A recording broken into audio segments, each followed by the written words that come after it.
பொரியல் எப்படி செய்யலாம்னு இன்னைக்கு பார்க்கலாம். முதல்ல கொஞ்சம் எண்ணெய், ஒரு 3 ஸ்பூன் எண்ணெய் விட்டுக்கோங்க. கடுகு போட்டுக்கோங்க.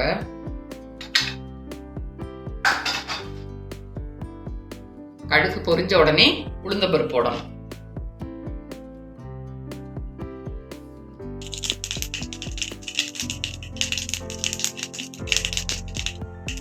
ஒரு 1/2 டீஸ்பூன் உளுந்தம்பருப்பு போட்டுக்கேன்.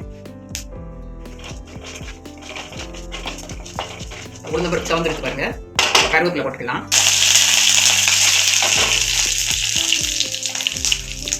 சின்ன வெங்காயம் பொடியாக வெட்டி வச்சுருக்கேன். அந்த சின்ன வெங்காயம் போட்டுருக்கேன். சின்ன வெங்காயம் போட்டிங்கன்னா பொடி கொஞ்சம் நல்லா ருசியாக இருக்கும்.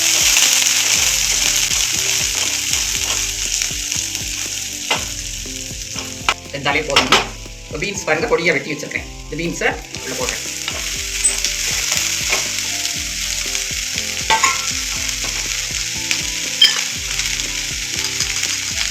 மஞ்சள் கொஞ்சம் போட்டுக்கோங்க. காரத்துக்கு பச்சை மிளகாய் வேணுங்கிறவங்க பச்சை மிளகாயில் ஒரு 2 பச்சை மிளகாய் கீழ் போட்டுக்கலாம். நான் கொஞ்சம் மிளகாய் பொடி போட்டேன்.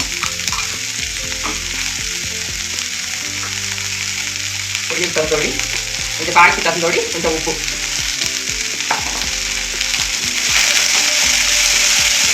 எல்லாம் சேர்த்து கிண்டி வச்சுக்கோங்க. தண்ணி அந்த காய் முங்குற அளவு நீங்கள் தண்ணி விட்டாலே போதும். இவ்வளோ தண்ணி விட்டாலே போதும். நம்ம தண்ணி அதிகமாக விட்டிங்கன்னா இந்த காய்க்குள்ள ருசி இருக்காது. போட்டு ஒரு 5 நிமிஷம் மூடி வச்சுருவோம்.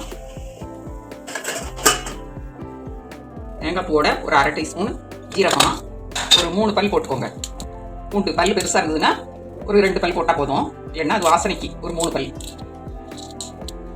மாதிரி 3 பல் போட்டுக்கோங்க.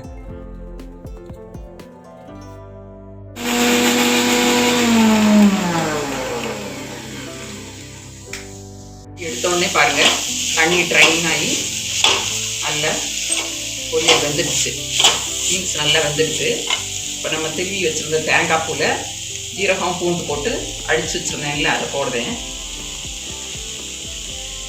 இப்படி எல்லா பொரியலுக்குமே ஜீரகம் பூண்டு போட்டு அடித்து போட்டிங்கன்னா அது நல்ல வாசனையாக இருக்கும் பொரியல். வெறும் தேங்காயை நிறைய பேர் போடுவாங்க. வெறும் தேங்காயை போடுறதை விட இந்த மாதிரி ஜீரகம் பூண்டு சேர்த்து மிக்சியில் ஒரு சுற்றிட்டு போடும்போது பொரியல் நல்லா வாசனையாகவும் இருக்கும், டேஸ்ட்டாகவும். பொரியல் இப்போ ரெடி ஆகிடுச்சு. பீன்ஸ் பொரியல், சாம்பார், புளிக்குழம்பு எல்லாத்துக்குமே இது நல்லா டேஸ்ட்டாக இருக்கும்.